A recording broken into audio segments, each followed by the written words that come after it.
Hey guys, welcome to another video on the Inside Spurs channel. Happy Saturday morning. Happy weekend. I hope you are looking forward to a good one, whatever you're up to this weekend. Stay safe and look after yourself. Obviously, in this video, we're talking about some really bonkers old things that have come out of the club really in the last sort of 24 hours. Talking about that there's moles in the club. There's people leaking information, which unfortunately is the side of information that does hurt the club. So we talk about that. We're going to be talking about the Spurs won't sign Matisse Tell, to German reporters saying, no, they will sign Matisse Tell permanently. Kingsley Coman flavoured news. We're going to be talking about the new CEO as well. So an action-packed video for you to tuck into today. So, yeah, we'll jump in and talk. Morning Spurs, Adiz, James, Steve, Sonia, how are we all? And look, let's jump in and let's talk about the club in information like that.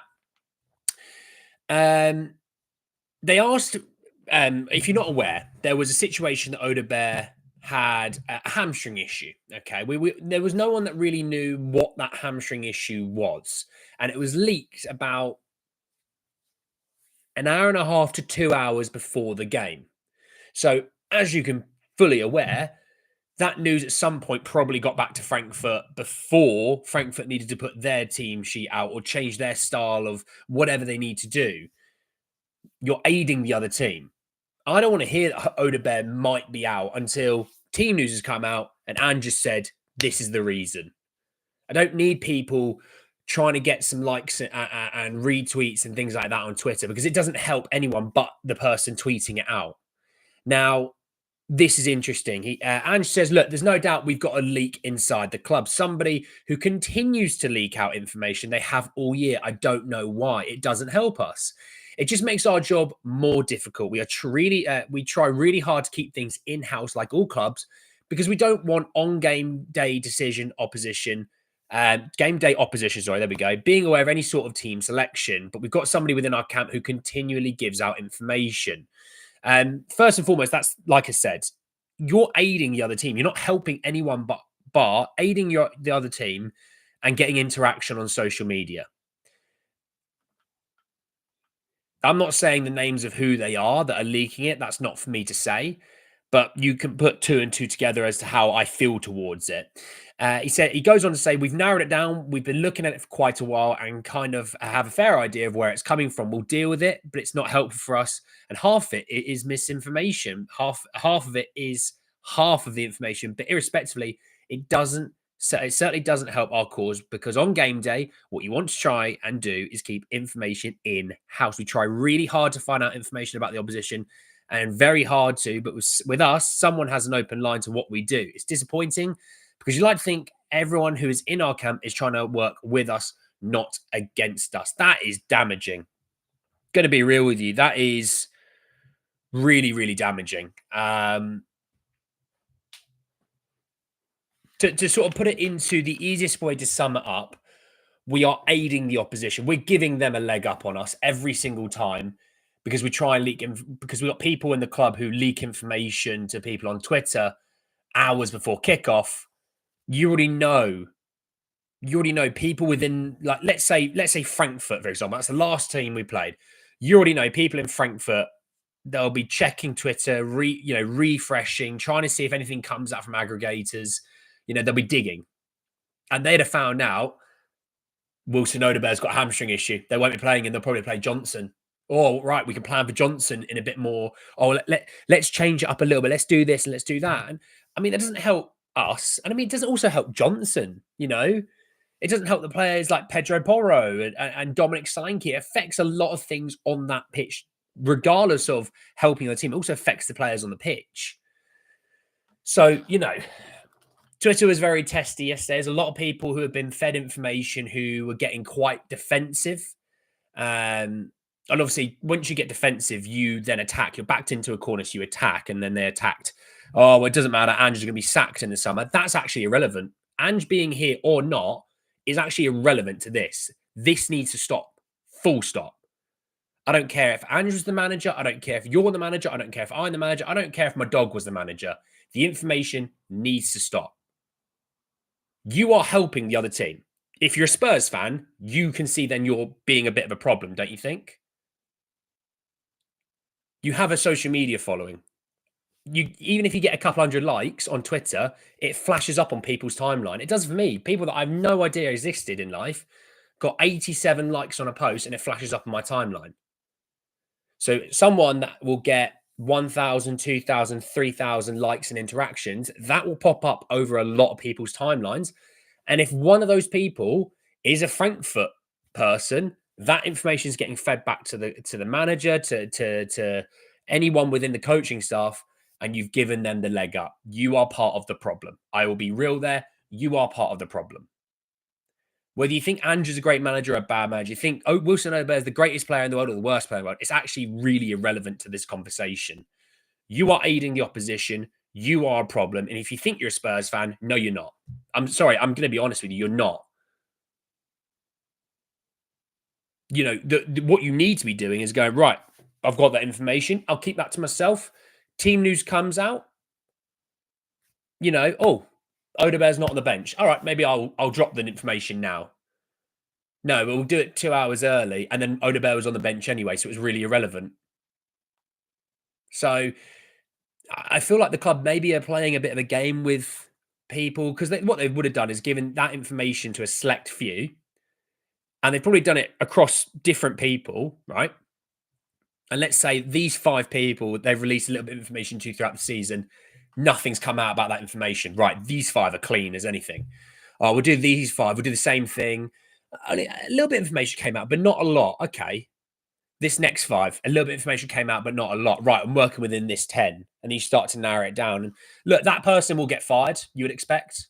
They would get fired. I don't care who they are. I don't care if they're a coach.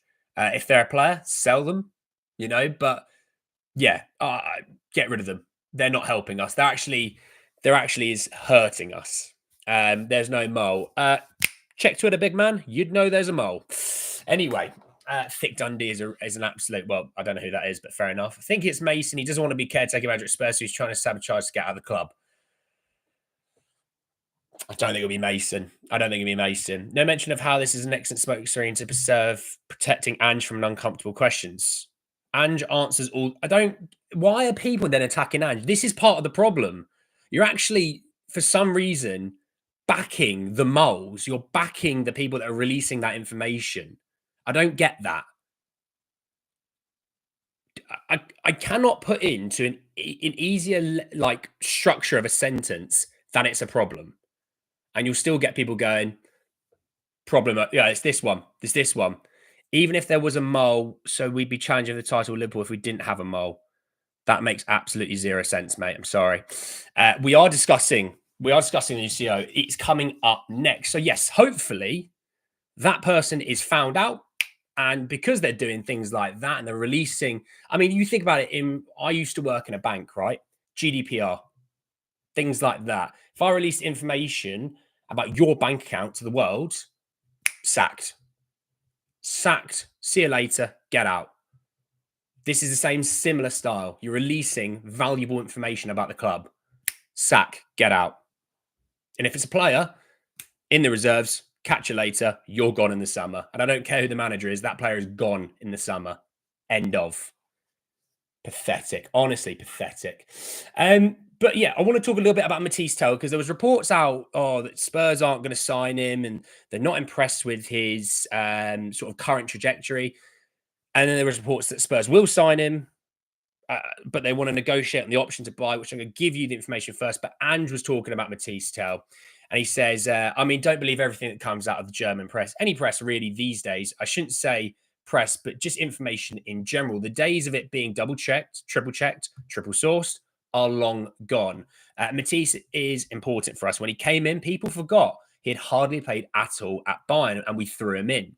He's playing game after game after game. It was always going to be a big ask for him, but that's the challenge he had. Now we're working with him at training. We really believe he can make an impact, and physically, he's much better now. He's in a much better place, and he's getting to understand our game a lot better. So we'll keep working with him. I still think he's an exciting talent, and I'm happy to have him. And I think that's quite an interesting thing to kind of remember. When we first were getting to a point where we were going to bring him in, I sort of said, yeah, he hasn't played a game of football in like 3 or 4 weeks. His match fitness is going to be shot to pieces. So it's going to take some time to get up to some speed. Now, obviously, having 12 or 13 injuries and you ask him to play 3 minutes a week, it will help to a degree, but it's also going to hinder to a degree. I was hoping really, though, after this international break, because the chatter was they want to see Tell with Solanke, not one or the other. They want to see him together. And I'm still hoping even now, between now and the end of the season, we will see that combination and what that looks like. We've seen it for the odd 5, 10, 15 minutes, and that's not really, you're not getting really much out of that. You know what I mean? So I'm hoping to see that. Now, look, he's obviously a very good talent. We know that. But let's be real. No one's going to be happy with what they've seen so far. But I also am going to give him the benefit of doubt. And I've always said you give him to the end of the season and just see from there. Okay. Now, Florian Plettenberg giving some information about old Matisse, saying that Tottenham Hotspur are happy with Matisse Tell. And just said the same thing. And are considering a permanent move, but no final decisions have been made yet. Smart decision making. He understands that Spurs definitely want to renegotiate with Bayern and are not willing to activate the 50 to 55 million clause as a buy option. Key thing in this next bit, though, Tell has no future at Bayern under the current leadership and Vincent Company. The club are pushing for a sale this summer. Well, brilliant. If that's the case and you want to buy Matisse Tell, you've got a club that really want to sell him. They'll work with you on the buy option. You know, Juve did it with us with Kulusevski. I'd expect this summer Spurs to work with Girona on Brian Hill because I expect Girona to take on Brian Hill permanently this summer. But that 15 million euros, I don't think we're going to get. I think it's going to be probably about 7.5. I'm going to be about halfway between 3, 15, 7.5. That's kind of my thinking. But you know what I mean? I don't know. Morning, Sophia, mate. How are you, my friend? Ricky says I'm a happy clapper. Good stuff. Good joke, mate. I think these reports are employed to lower his transfer fee because Bayern definitely don't want to keep him. Kevin, spot on. I actually agree, Kevin. Spot on. Plettenberg obviously very much in the know when it comes to Bayern Munich, probably more so than any other reporter. Now, obviously, you still take things like this with a pinch of salt, but let's talk on face value. I think that buy option will be, if let's say Spurs were to buy him, I think it'll be, if I'd say, is it closer to 40 or is it closer to 55? I'd say it's closer to 40. It might be 40 to 45 million euros, something like that, right? Maybe. I think we've seen flashes that there is a player there, but I also think we need to see more. You know, I don't hate what I've seen, but I don't think I've seen truly enough from him. And that's why, you know, I've always said, and I've been really consistent down the line on this one, just wait till the end of the season. Make the decision then. You know, there's obviously a lot of chatter around the club. What's going to happen this summer? Is Ange here? Is Ange gone? Is this player here? Is this player gone? You know, hopefully the Molars. See you later, scumbag. But on the actual playing staff side of things, there might be a turnover in the coaching team as well. You know, not just Ange, but you know, some of his coaching staff. So I think there's a lot of things that could happen this summer. Hence why, you know, like let's talk about Son and going forward and a contract and things like that. Review it in the summer. You know, players are on loan. You know, there might be a situation where they go, God, that Luka Vuskovic, he's going to be, you know, permanently signed this summer. Or I tell you what, you know, maybe the new manager, if it is a new manager, if it's Ange, you know, maybe they go, oh, I really like Ashley Phillips. Let's get him in the first team squad. Or, you know, tell you what, we actually are going to use Solomon. And, you know, that really matters once you review the end of the season. So same with Matisse Tell. Just review it at the end of the season, see how you feel, go from there. And I've kind of always had that attitude. I reckon Inspector Gadget is on the case, mate. No worries. Yeah, no. Play him in goal. Play Inspector Gadget in goal. He'd be unreal. I think Silva, be honest, yeah, I'm not blown away by Silva. Keep making excuses for Ange. Don't think I'm making excuses for Ange, my friend. This must be your first video, so welcome, big man. Silva would solve our problems to prove everybody can get results without spending a lot. Yeah, but he also stunk up the gaff before being at Fulham in different places. That's why I'm not blown away by him. You know, we did that comparison of Iriola Silva, and Frank, their win percentages are pretty much all the same if you take away the season that they actually came up in.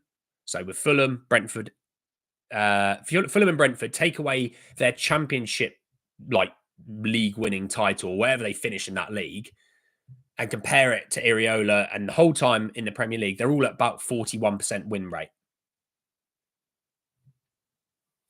I think it's like 1.3 or 1.4 a game, points a game.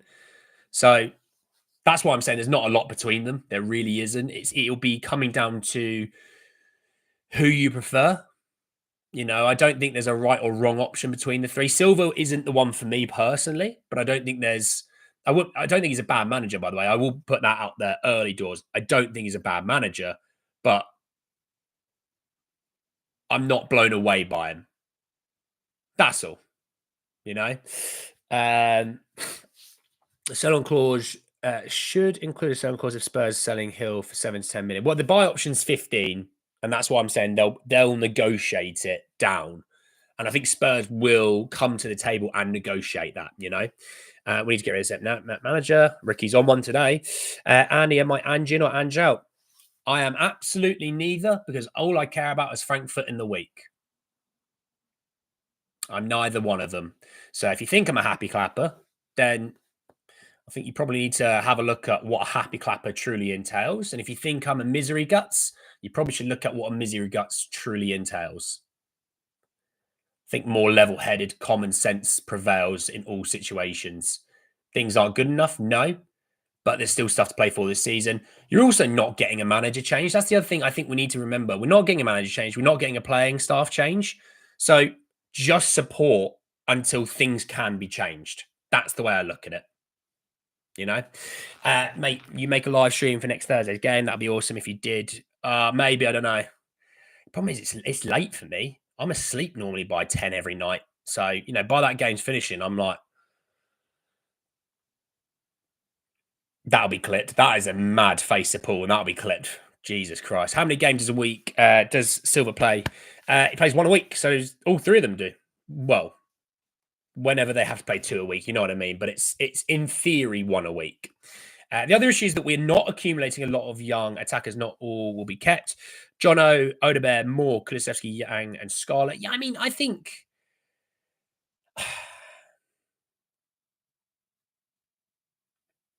I just think, you know, with the attackers, more ready-made would be grand. I wonder if McKenna will get a move like Companies after relegation. It's a shout. I mean, he's former Spurs as well.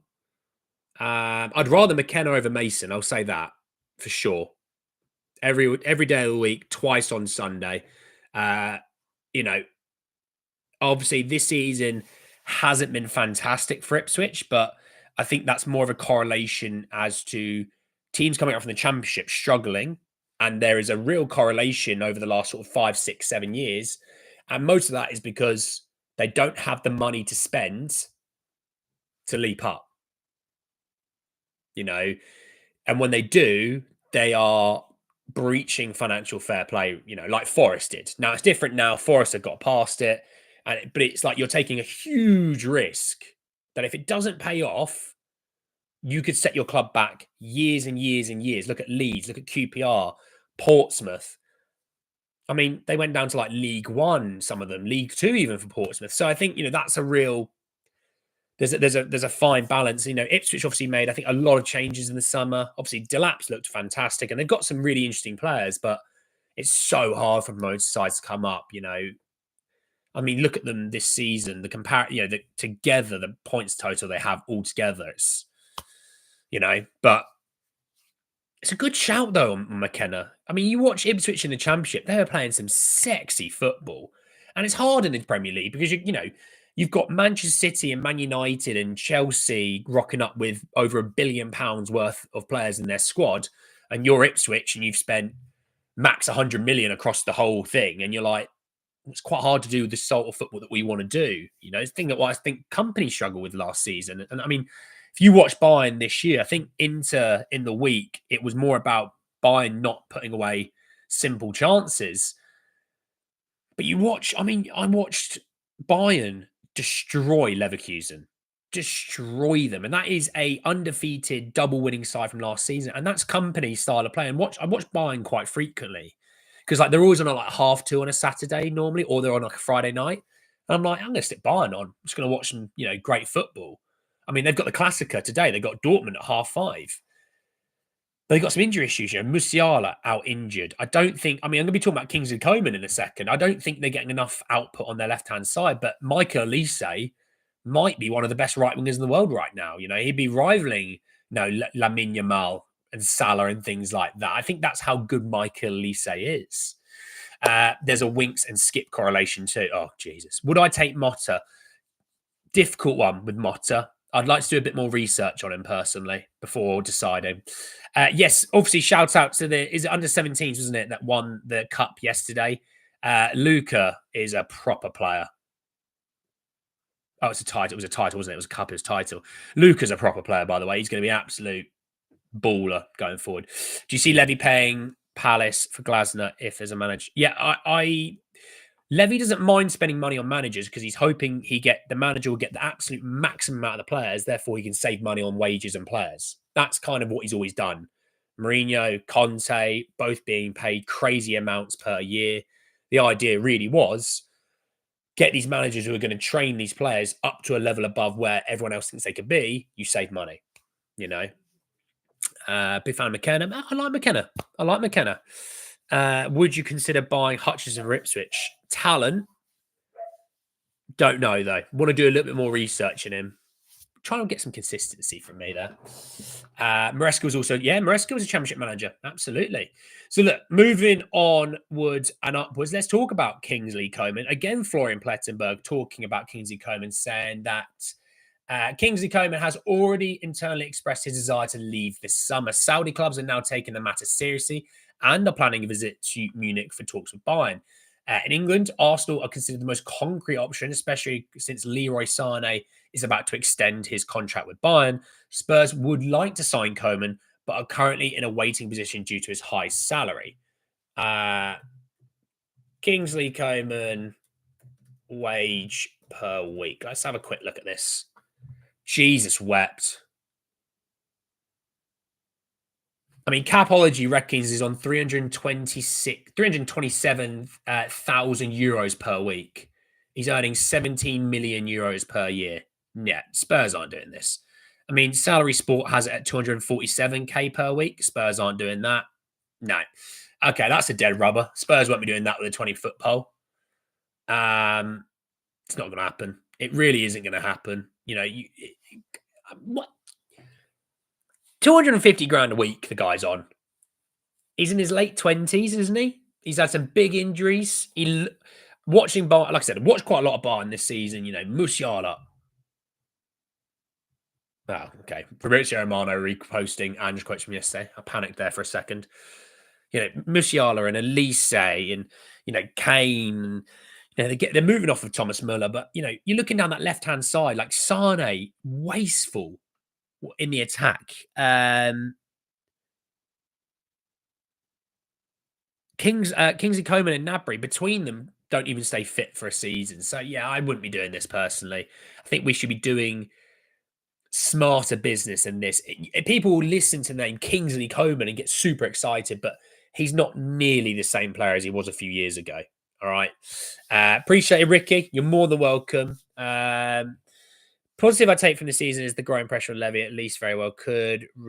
Well, yeah, we're going to come to the CEO right now, actually. Bayern wages are nuts. They're crazy. But then a lot of the times with Bayern, I feel like, I don't know, I feel like the reason they do that is because they really go for it every year. Bayern's not about, let's make, millions and millions and millions for our directors. It doesn't feel like that. Maybe it is, but it doesn't feel like that. Sounds perfect for Spurs if he's always injured. Yeah, I know. I did hamstrings on Monday. My hamstrings were absolutely knackered for 3 days. I felt like shouting Ange out. That is a major flaw in Levy's thinking. Football like F1, you open the cockpit, engineering office, pour money in until you win with no guarantee. Well, you just got rid of it. The crazy thing is for Spurs' first ever actual CEO role, as Levy held all roles as a director. Well, let's come and talk about him. So, if you're not aware, Spurs have announced that Vinai Venkatesham. Not sure how to say his last name. All right. I'm going to put his name in the chat so you can see what I'm talking about. So you know I'm not absolutely losing my marbles. That's who it is. Venkatesham. Venkatesham is what I'm going to go for. All right. Don't know. Apologies if I've got that absolutely horrifically wrong. He is signed on to be Spurs CEO from the summer. Now, he was previously the CEO at Arsenal. Oh, no. Oh, no. Oh, we can't do that. He's a former Arsenal guy. Oh, business is different. Business is different. All right. Don't worry about it. Okay. Let's talk about Vinay. Sorry, Vinay. Vinay. Let's go Vinay. I like Vinay. Sounds painful. Working hard in the gym. Got to look summer bod ready. You know all that stuff. But no, Vinay. He's joined Tottenham as new CEO. He was the Arsenal CEO. I actually have an article here from the Standard. He's a massively popular figure. He'd been with Arsenal for 14 years. He's been a part of the London 2012 Olympics and Paralympics commercial team. He's currently a non-executive director for the British Olympic Association.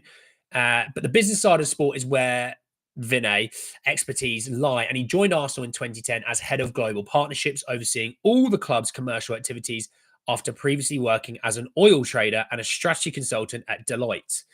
Moving up the ranks at Arsenal in 2018, he was appointed managing director at the same time that Raul Sanlehi, don't say that name either, was made head of football relations. In the post-Arsenal Wenger era, the idea was that Raul would lead all football activities and Vinay the business operations. He succeeded in such a role, and when Raul left in August of 2020, he became the chief executive. His remit grew, but the football side was still led by others, primarily Edu, who was the technical director at the time, and Mikel Arteta, who was promoted to manager. He was a strong supporter of the women's team and helped the size brand grow, especially off the pitch. He was a popular figure at Arsenal and left on good terms at the end of last season. In Vinay, Tottenham have landed someone with a clear track record of excelling on the business side of sports. We'll pause there for a second. I'll come back to it. For me, that's why I don't mind it, because it's not about his football side of things. He's very much like, I'm going to let you guys, the football people, get on with your jobs. Just do it well. We're going to do the business side of things. So he's very much going to be more...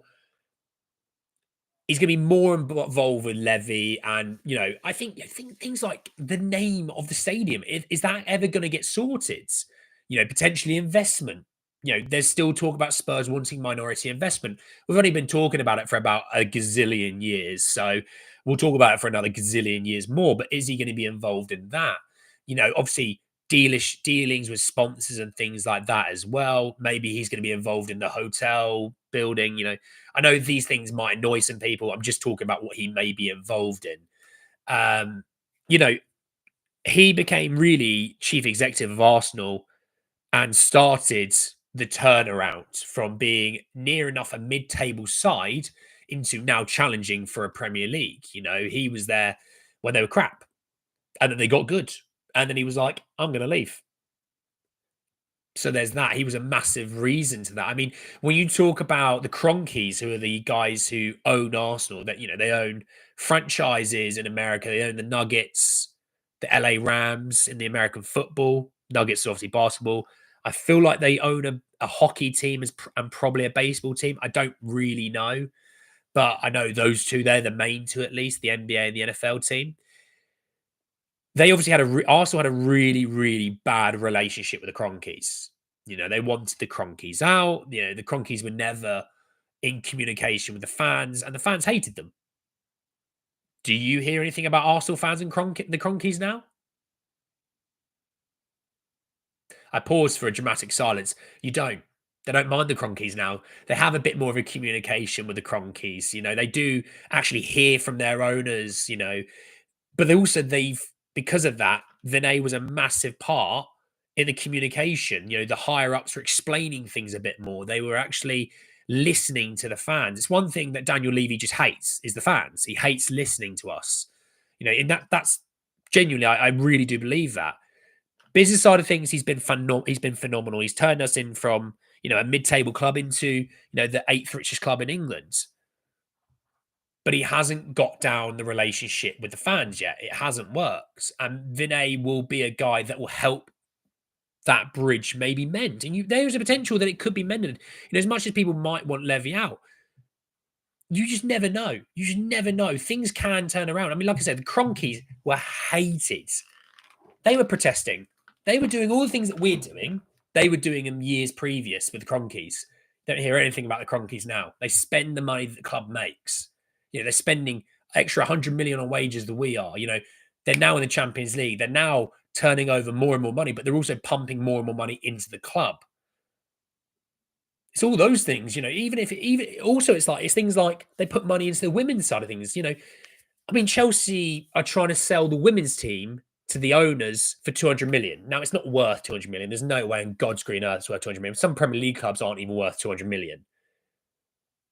But if you develop the Chelsea women's, obviously they put a lot of money into that, but you can develop that, and that could be a revenue generator as well. So I like that. I don't mind that, and we turn up.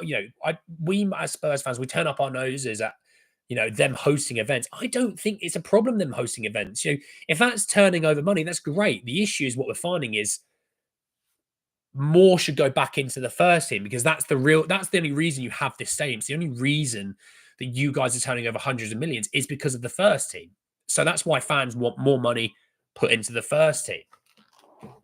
So I don't mind it. And if he does develop, I mean, he's coming into a club right now who are already a top 10 side in terms of revenue, turnover over £500 million every year.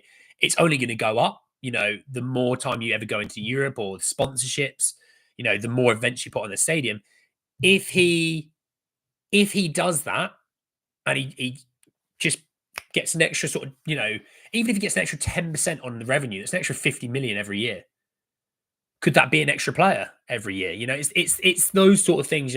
He has a better relationship with fans. It's one thing he did develop was a good relationship with the fans. Like I said, through the 2010s, where Arsenal, post Wenger, things were awful. It was very toxic. Arteta out and things like that. He then became someone that listened to the fans more. The fans realized he's trying. And that was the other thing. They went, you've listened to us. We know we have to give you time now to implement things that you think is going to help. And it doesn't mean he has to do everything the fans say. No, not at all. You shouldn't listen to fans. They're very reactive. You're a guy who, this is a business. This is your job. This is where you have to deliver. So, look, I'm all for it if the guy has a proven track record. That's the other thing. He's a proven track record across different sports. I have no issues with this whatsoever. He's got an impressive CV and has worked with Levy on the ECA board. Don't see the problem with hiring him. Let's let him do his job before judging him. Ed, just there you go. Put a little full stop at the end of that. Beautiful. On my dog walk, this was happening at Celtic also and kept going into Rodgers' management. Well, there you go.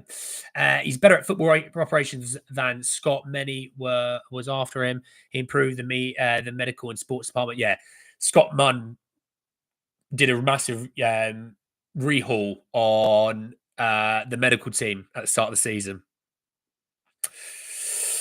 Yikes. Okay. Either extra player or a few better players has more money on individual signings. Yeah, even if you just then go, look, we're making a bit more money, we're going to pay more on wages. Oh, geez, those really good players in our squad actually are going to stay a bit more now. And people get upset about players wanting to move on and make more money. At the end of the day, this is their career. This is their job. As much as we look at it as we're playing this weekend, can't wait to watch my club, or I'm going to the game today, can't wait to watch my club. At the end of the day, this is their career. Football careers sometimes don't last very long, Let's be brutally honest, Andy. Levy has taken a mid-table English club overachieved in the world top 10 of clubs that underachieves. It's probably about right.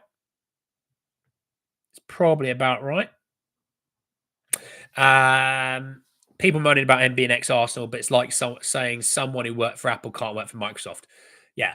Do you know what? Just hire the best bloody person is all I've thought about these things.